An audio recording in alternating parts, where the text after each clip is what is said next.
So today I'm out of clinic. It's my day off, and this is the day where I do clients' reports, letters to GPs, and lots of other admin that we need to do within the clinic. And so I thought I would take a break and do a Tales from the Colonic Clinic.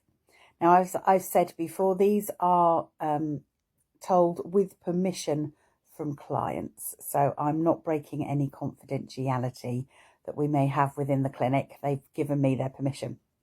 So this is actually a story that I told on the Tim Vine chat show many years ago on Radio 4 when I was pulled out of the audience, and it got a good reception. So I hope that it's going to get it's going to be something that you'll enjoy hearing. So I had an elderly lady come in to see me.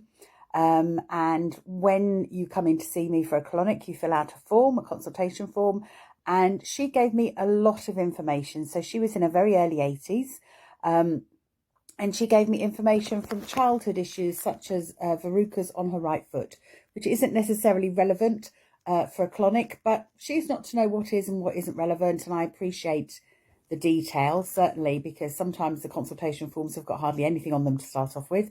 But she gave us a lot of information. So we went through everything that was appropriate for the colonic. And then I asked her to go into the loo and get changed. And she came out with the big fleece, and she'd kept her socks on, which I say to all clients, if you want to keep your socks on to keep your feet warm, please feel free to do so, which she did. And she had some long socks on, I noticed. So she got on the table. And clients initially start by lying on their back so that I can have a feel of their tummy. And I have them lying with their legs bent because that just relaxes their tummy a little bit and gives me a better chance to actually have a feel of what's going on. As I was doing that, I noticed she was fiddling with the sock on her right leg. I didn't think anything about it, just thought she was making herself more comfortable. Just saw it and forgot it, really. Then what happened was she goes onto her left-hand side for the insertion, which is the way that we insert the speculum.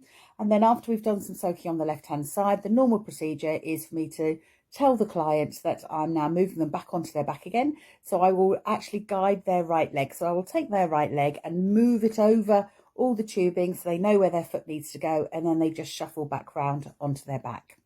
So I continued as normal. That's what I normally do. So I held on to her leg. And I thought, oh, gosh, she's a little bit cold. I had a look, but her colour was good on her face. So I just took her leg and moved it over to the right of the tubes. But the rest of the body didn't follow. And I then realised that I was holding her leg in my hand. And she had a false leg. She'd never mentioned it, despite a very long consultation form. And in fact, the verruca that she had told me about was on her right foot, which she didn't have anymore.